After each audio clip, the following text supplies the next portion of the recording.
एक बार फिर से स्वागत है। विद्येश्वर संहिता में आगे अग्नि यज्ञ, देव यज्ञ और ब्रह्म यज्ञ का वर्णन। ऋषियों ने कहा, हे प्रभु, अग्नि यज्ञ, देव यज्ञ और ब्रह्म यज्ञ का वर्णन करते हुए हमें कृतार्थ करें। सूत जी बोले, महर्षियों, गृहस्थ पुरुषों के लिए प्रातः और सायकाल अग्नि में 2 चावल और द्रव्य की आहुति ही अग्नि यज्ञ है। ब्रह्मचारियों के लिए समिधा का देना ही अग्नि यज्ञ है, अर्थात अग्नि में सामग्री की आहुति देना उनके लिए अग्नि यज्ञ है। द्विजों का जब तक विवाह न हो जाए उनके लिए अग्नि में समिधा की आहुति, व्रत तथा जाप करना ही अग्नि यज्ञ है। हे द्विजों, जिसने अग्नि को विसर्जित कर अपनी आत्मा में स्थापित कर लिया है, ऐसे वानप्रस्थियों और सन्यासियों के लिए यही अग्नि यज्ञ है कि वे समय पर हितकर और पवित्र अन्न का भोजन कर लें। ब्राह्मणों, सायकाल अग्नि के लिए दी आहुति से संपत्ति की प्राप्ति होती है तथा प्रातःकाल सूर्य देव को दी हुई आहुति से आयु की वृद्धि होती है। दिन में अग्निदेव सूर्य में प्रविष्ट हो जाते हैं, अतः प्रातःकाल सूर्य को दी आहुति अग्नि यज्ञ के समान ही होती है। इंद्र आदि समस्त देवताओं को प्राप्त करने के उद्देश्य से जो आहुति अग्नि में दी जाती है वह देव यज्ञ कहलाती है।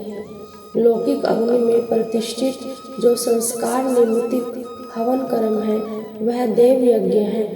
देवताओं को प्रसन्न करने के लिए नियम से विधि पूर्वक किया गया यज्ञ ही देव यज्ञ है।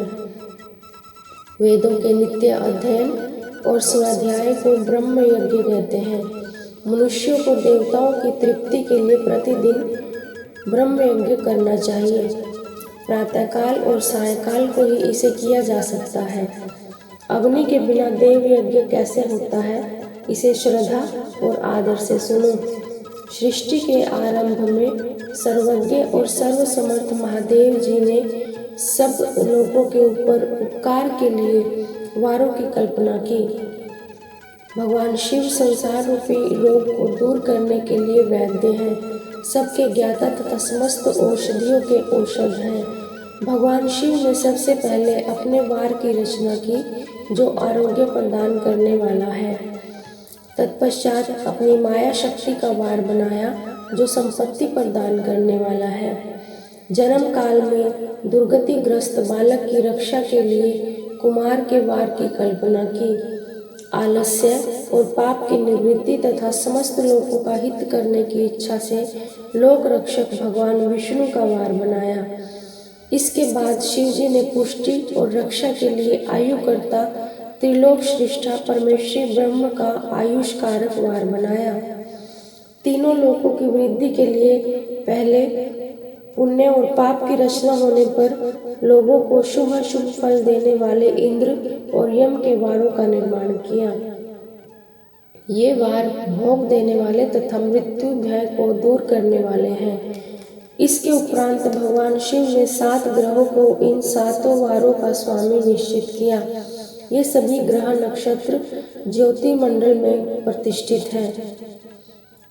शिव के वार के स्वामी सूर्य हैं, शक्ति संबंधी वार के स्वामी सोम, कुमार संबंधी वार के अधिपति मंगल और विष्णु वार के स्वामी बुध हैं। ब्रह्मा जी के वार के स्वामी बृहस्पति और इंद्र वार के स्वामी शुक्र व यम वार के स्वामी शनि हैं। अपने अपने वार में की गई देवताओं की पूजा उनके फलों को देने वाली है। सूर्य आरोग्य और चंद्रमा संपत्ति के दाता हैं। बुध व्याधियों के निवारक तथा बुद्धि प्रदाता है। बृहस्पति आयु की वृद्धि करते हैं। शुक्र भोग देते हैं और शनि मृत्यु का निवारण करते हैं। इन 7 वारों के फल उनके देवताओं के पूजन से प्राप्त होते हैं। अन्य देवताओं की पूजा का फल भी भगवान शिव ही देते हैं। देवताओं की प्रशंसा के लिए पूजा की 5 पद्धतियां हैं। पहले उन देवताओं के मंत्रों का जाप, दूसरा होम, तीसरा दान, चौथा तप और पांचवा वेदी पर प्रतिमा में अग्नि अथवा ब्राह्मण के शरीर में विशिष्ट देव की भावना करके 16 उपचारों से पूजा तथा आराधना करना। दोनों नेत्रों तथा मस्तक के रोग में और कुष्ठ रोग की शांति के लिए भगवान सूर्य की पूजा करके ब्राह्मणों को भोजन कराएं। इससे यदि प्रबल प्रारब्ध का निर्माण हो जाए तो जरा एवं रोगों का नाश हो जाता है। इष्ट देव के नाम मंत्रों का जाप वार के अनुसार फल देते हैं। रविवार को सूर्य देव व अन्य देवताओं के लिए तथा अन्य ब्राह्मणों के लिए विशिष्ट वस्तु अर्पित करें। यह साधन विशिष्ट फल देने वाला होता है तथा इसके द्वारा पापों की शांति होती है। सोमवार को संपत्ति व लक्ष्मी की प्राप्ति के लिए लक्ष्मी की पूजा करें तथा पत्नी के साथ ब्राह्मणों को घी में पका अन्न भोजन कराएं। मंगलवार को रोगों की शांति के लिए काले की पूजा करें। उड़द, मूंग एवं अरहर की दाल से युक्त अन्न का भोजन ब्राह्मणों को कराएं। बुधवार को दधि युक्त अन्न से भगवान विष्णु का पूजन करें। ऐसा करने से पुत्र मित्र की प्राप्ति होती है। जो दीर्घायु होने की इच्छा रखते हैं वे बृहस्पतिवार को देवताओं का वस्त्र यज्ञोपवीत तथा घी मिश्रित खीर से पूजन करें। भोगों की प्राप्ति के लिए शुक्रवार को एकाग्रचित्त होकर देवताओं का पूजन करें और ब्राह्मणों की तृप्ति के लिए षड्रस युक्त अन्न दें। स्त्रियों की प्रसन्नता के लिए सुंदर वस्त्र का विधान करें। शनिवार अपमृत्यु का निवारण करने वाला है। इस दिन रुद्र की पूजा करें। तिल के होम व दान से देवताओं को संतुष्ट करके ब्राह्मणों को तिल मिश्रित भोजन कराएं। इस तरह से देवताओं की पूजा करने से आरोग्य एवं उत्तम फल की प्राप्ति होती है। देवताओं के नित्य विशेष पूजन, स्नान, दान, जाप, होम तथा ब्राह्मण तर्पण एवं रवि आदि वारों में विशेष तिथि और नक्षत्रों का योग प्राप्त होने पर विभिन्न देवताओं के पूजन में जगदीश्वर भगवान शिव ही उन देवताओं के रूप में पूजित होकर सब लोगों को आरोग्य फल प्रदान करते हैं। देश, काल, पात्र, द्रव्य, श्रद्धा एवं लोक के अनुसार उनका ध्यान रखते हुए महादेव जी आराधना करने वालों को आरोग्य आदि फल देते हैं। मंगल कार्यों के आरंभ में और अशुभ कार्यों के अंत में तथा जन्म नक्षत्रों के आने पर गृहस्थ पुरुष अपने घर में आरोग्य की समृद्धि के लिए सूर्य ग्रह का पूजन करें। इससे सिद्ध होता है कि देवताओं का पूजन संपूर्ण अभीष्ट वस्तुओं को देने वाला है। पूजन वैदिक मंत्रों के अनुसार ही होना चाहिए। शुभ फल की इच्छा रखने वाले मनुष्यों को 7 दिन अपनी शक्ति के अनुसार देव पूजन करना चाहिए। निर्धन मनुष्य तपस्या व व्रत आदि से तथा धनी मनुष्य धन के द्वारा देवी देवताओं की आराधना करे। जो मनुष्य श्रद्धा पूर्वक इस तरह के धर्म का अनुष्ठान करता है वह पुण्य लोक में अनेक प्रकार के फल भोग कर पुनः इस पृथ्वी पर जन्म ग्रहण करता है। धनवान पुरुष सदा भोग सिद्धि के लिए मार्ग में वृक्ष लगाकर लोगों के लिए छाया की व्यवस्था करते हैं और उनके लिए कुएं, बावली बनवाकर पानी की व्यवस्था करते हैं। वेद शास्त्रों की प्रतिष्ठा के लिए पाठशाला का निर्माण या अन्य किसी भी प्रकार से धर्म का संग्रह करते हैं और स्वर्ग लोक को प्राप्त होते हैं। समय अनुसार पुण्य कर्म के परिपाक से अंतःकरण शुद्ध होने पर ज्ञान की सिद्धि होती है। द्विजो, इस अध्याय को जो सुनता, पढ़ता अथवा सुनने की व्यवस्था करता है उसे देव यज्ञ का फल प्राप्त होता है। ओम नमः शिवाय। देश, काल, पात्र और दान का विचार। ऋषियों ने कहा, समस्त पदार्थों के ज्ञाताओं में श्रेष्ठ सूत जी हमसे देश, काल, दान का वर्णन करें। देश का वर्णन। सूत जी बोले, अपने घर में किया गया देव यज्ञ शुद्ध ग्रह के फल को देने वाला है। गौशाला के स्थान में किए गए देव यज्ञ से 10 गुना फल, जबकि जलाशय का तट गौशाला से 10 गुना ज्यादा फल मिलता है। जहाँ तुलसी, बेल और पीपल के वृक्ष का मूल हो वह स्थान जलाशय के तट से भी 10 गुना महत्व देने वाला है। और देवालय उससे भी अधिक महत्व रखता है। देवालय से 10 गुना महत्व तीर्थ भूमि का तट और उससे भी श्रेष्ठ है नदी का किनारा, तथा उसका भी 10 गुना उत्कृष्ट है नदी का तट। इससे भी अधिक महत्व रखने वाला है सप्तगंगा का तट, जिसमें गंगा, गोदावरी, कावेरी, ताम्रपर्णी, सिंधु, सरयू और रेवा नदियां आती हैं। और इससे भी 10 गुना अधिक फल समुद्र का तट और उससे भी 10 गुना अधिक फल पर्वत चोटी पर पूजा करने से प्राप्त होता है। और सबसे अधिक महत्व का स्थान वह होता है जहाँ मन रम जाए।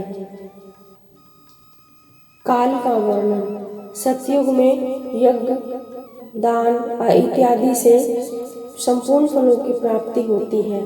त्रेता में तिहाई और द्वापर में आधा तथा कलयुग में इससे भी कम फल प्राप्त होता है, परंतु शुद्ध हृदय से किया गया पूजन फल देने वाला होता है। और इससे 10 गुना फल सूर्य संक्रांति के दिन और उससे 10 गुना अधिक फल तुला और मेष की संक्रांति में तथा चंद्र ग्रहण में उससे भी 10 गुना अधिक फल मिलता है। सूर्य ग्रहण में चंद्र ग्रहण से भी 10 गुना अधिक फल प्राप्त होता है। महापुरुषों के साथ में वह काल करोड़ों सूर्य ग्रहण के समान पावन है, ऐसा ज्ञानी पुरुष मानते हैं। पात्र वर्णन। तपोनिष्ठ योगी और ज्ञाननिष्ठ योगी पूजा के पात्र होते हैं, क्योंकि ये पापों के नाश के कारण होते हैं। जिस ब्राह्मण ने 24 लाख गायत्री का जाप कर लिया हो वह भी पूजा का पात्र है। वह संपूर्ण काल और भोग का दाता है। गायत्री के जाप से शुद्ध हुआ ब्राह्मण परम पवित्र है, इसलिए दान, जाप, होम, पूजा सभी कर्मों के लिए वह शुद्ध पात्र है। स्त्री या पुरुष जो भी भूखा हो वही अन्नदान का पात्र है। जिसे जिस वस्तु की इच्छा हो और वह वस्तु उसको बिना मांगे ही दे दी जाए तो दाता को उस दान का पूरा फल प्राप्त होता है। याचना करने के बाद दिया गया दान आधा ही फल देता है। सेवक को दिया गया दान चौथाई फल देने वाला होता है और दीन ब्राह्मण को दिए गए दान दाता को इस भूतल पर 10 वर्षों तक भोग कराने वाला होता है। वेद वेदा को दान देने पर स्वर्गलोक में देवताओं के वर्ष से 10 वर्षों तक दिव्य भोग देने वाला है, तथा गुरु दक्षिणा में प्राप्त धन शुद्ध द्रव्य कहलाता है। इसका दान संपूर्ण फल को देने वाला है। क्षत्रियों का शौर्य से कमाया हुआ, वैश्यों का व्यापार से आया हुआ धन और शूद्रों का सेवा वृत्ति से प्राप्त किया हुआ धन उत्तम द्रव्य है। दान का वर्णन। गौ, भूमि, तिल, स्वर्ण, घी, वस्त्र, धान्य, गुड़, चांदी, नमक, कोहड़ा और कन्या नामक 12 वस्तुओं का दान करना चाहिए। गोदान से सभी पापों का निवारण होता है और पुण्य कर्मों की पुष्टि होती है। भूमि का दान परलोक में आश्रय देने वाला होता है। तिल का दान बल देने वाला तथा मृत्यु का निवारक होता है। स्वर्ण का दान वीर्यदायक और घी का दान पुष्टिकारक होता है। वस्त्र का दान अधिक आयु को करता है और धान्य का दान करने से अन्न और धन की समृद्धि होती है। गुड़ का दान मधुर भोजन की प्राप्ति कराता है और चांदी के दान से वीर्य की वृद्धि होती है। लवण के दान से षड्रस भोजन की व्यवस्था होती है। कोहड़ा या कुष्मांड के दान को पुष्टिदायक माना जाता है। कन्या का दान आजीवन भोग देने वाला होता है। जिन वस्तुओं से श्रवण आदि इंद्रियों की तृप्ति होती है उनका सदा दान करें। वेद और शास्त्र को गुरुमुख से ग्रहण करके कर्मों का फल अवश्य मिलता है। इसे ही उच्च कोटि की आस्तिकता कहते हैं। भाई, बंधु अथवा राजा के भय से जो आस्तिकता होती है वह निम्न श्रेणी की होती है। जिस मनुष्य के पास धन का अभाव है वह वाणी और कर्म के द्वारा पूजन करे। तीर्थ यात्रा और व्रत को शारीरिक पूजन माना जाता है। तपस्या और दान मनुष्य को सदा करने चाहिए। देवताओं की तृप्ति के लिए जो कुछ दान किया जाता है वह सब प्रकार के भोग प्रदान करने वाला है। इससे इस लोक और परलोक में उत्तम जन्म तथा सदा सुलभ होने वाला भोग प्राप्त होता है। ईश्वर को सब कुछ समर्पित करने एवं बुद्धि से यज्ञ व दान करने से मोक्ष की प्राप्ति होती है। देव प्रतिमा का पूजन तथा शिवलिंग के वैज्ञानिक स्वरूप का विवेचन। ऋषियों ने कहा, साधु शिरोमणि सूत जी, हमें देव प्रतिमा के पूजन की विधि बताइए जिससे अभिष्ट फल की प्राप्ति होती है। सूत जी बोले, हे महर्षियों, मिट्टी से बनाई हुई प्रतिमा का पूजन करने से पुरुष स्त्री सभी के मनोरथ सफल हो जाते हैं। इसके लिए नदी, तालाब, कुआं या जल के भीतर की मिट्टी लाकर सुगंधित द्रव्य से उसको शुद्ध करें। उसके बाद उसमें दूध डालकर अपने हाथ से सुंदर मूर्ति बनाएं। पद्मासन द्वारा प्रतिमा का आदर सहित पूजन करें। गणेश, सूर्य, विष्णु, शिव और पार्वती की मूर्ति और शिवलिंग का सदैव पूजन करें। संपूर्ण मनोरथों की सिद्धि के लिए 16 उपचारों द्वारा पूजन करें। किसी मनुष्य द्वारा स्थापित शिवलिंग पर 1 सेर नैवेद्य से पूजन करें। देवताओं द्वारा स्थापित शिवलिंग पर 3 सेर नैवेद्य अर्पित करें तथा स्वयं प्रकट हुए शिवलिंग का पूजन 5 सेर नैवेद्य से करें। इससे अभिष्ट फल की प्राप्ति होती है। इस प्रकार सहस्त्र बार पूजन करने से सत्य लोक की प्राप्ति होती है। 12 अंगुल चौड़ा और 25 अंगुल लंबा यह लिंग का प्रमाण है और 15 अंगुल ऊंचा लोहे या लकड़ी के बनाए हुए पत्र का नाम शिव है।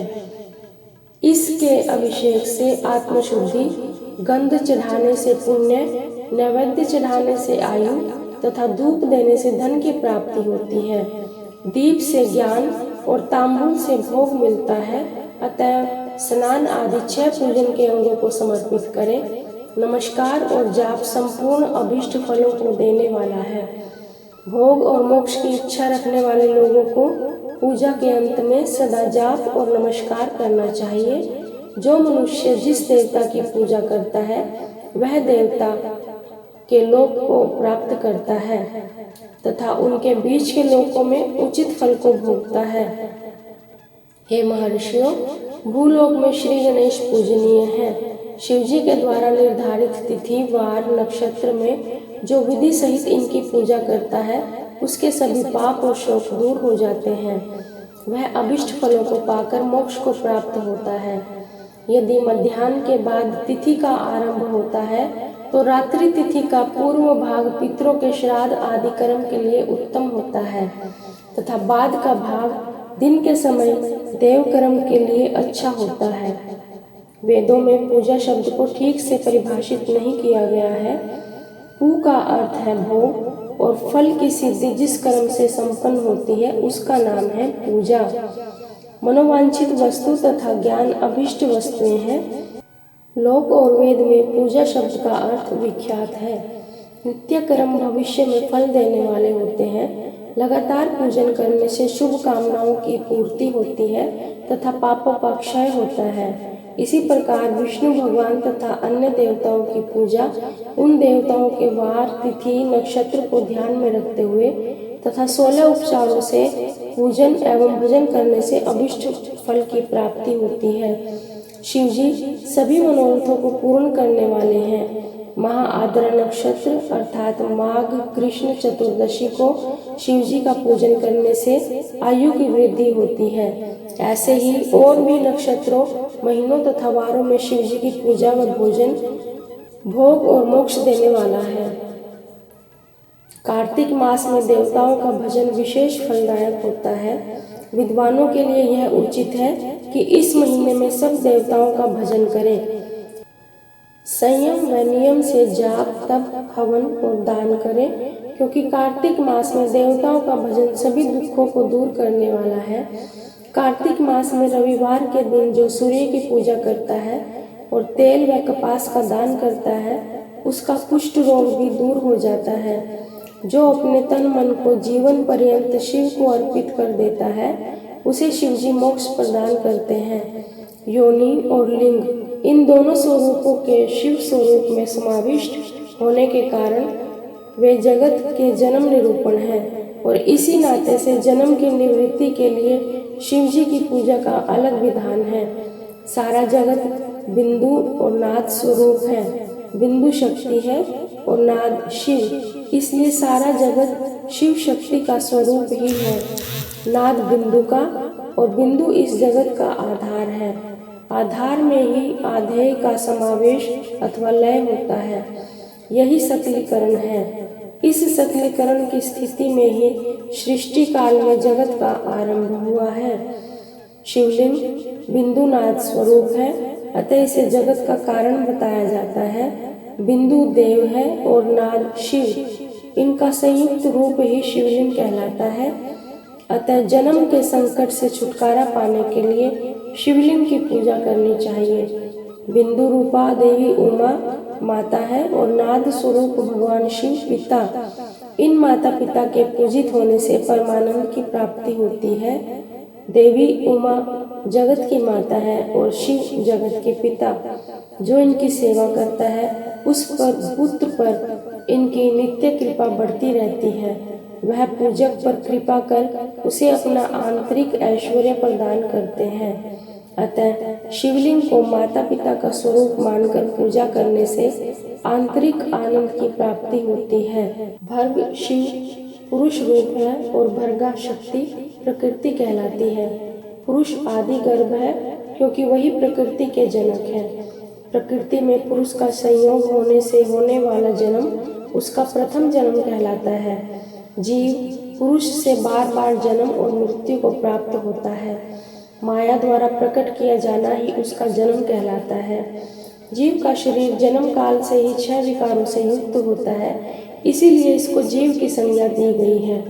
जन्म लेकर जो प्राणी विभिन्न पाशों अर्थात बंधनों में पड़ता है वह जीव है। जीव पशुता के पास से जितना छूटने का प्रयास करता है उसमें उतना ही उलझता जाता है। कोई भी साधन जीव को जन्म मृत्यु के चक्र से मुक्त नहीं कर पाते। शिव के अनुग्रह से ही महामाया का प्रसाद जीव को प्राप्त होता है और मुक्ति मार्ग पर अग्रसर होता है। जन्म मृत्यु के बंधन से मुक्त होने के लिए श्रद्धा पूर्वक शिवलिंग का पूजन करना चाहिए।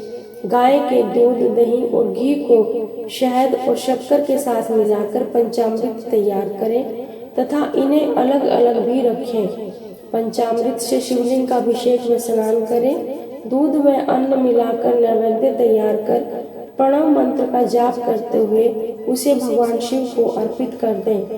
प्रणव को ध्वनिलिंग, स्वयंभूलिंग और नाद स्वरूप होने के कारण नादलिंग तथा बिंदु स्वरूप होने के कारण बिंदु लिंग के रूप में बिंदु लिंग के रूप में प्रसिद्धि प्राप्त है। अचल रूप से प्रतिष्ठित शिवलिंग को मकार रूप माना जाता है, इसलिए वह मकार लिंग कहलाता है। सवारी निकालने में उकार लिंग का उपयोग होता है। पूजा की दीक्षा देने वाले गुरु आचार्य विग्रह आकार का प्रतीक होने से आकार लिंग के 6 भेद हैं। इनकी नित्य पूजा करने से साधक जीवन मुक्त हो जाता है। शेष कथा अगले भाग में। ओम नमः शिवाय। न जानामि योगं जपं नैव पूजां नतोऽहं सदा सर्वदा शम्भुतुभ्यं जराजन्म दुःखोऽगतातप्यमानं प्रभो पाहि आपं नमामीश शम्भो। ओम नमः शिवाय।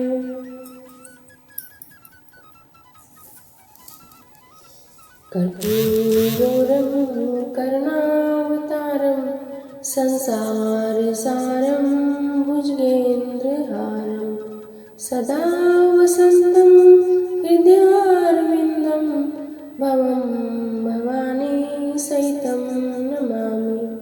भवं भवानी सहितं नमामि। गुरुर्ब्रह्मा गुरुर्विष्णु गुरुर्देवो महेश्वरा गुरुः साक्षात् परब्रह्म तस्मै श्री गुरुवे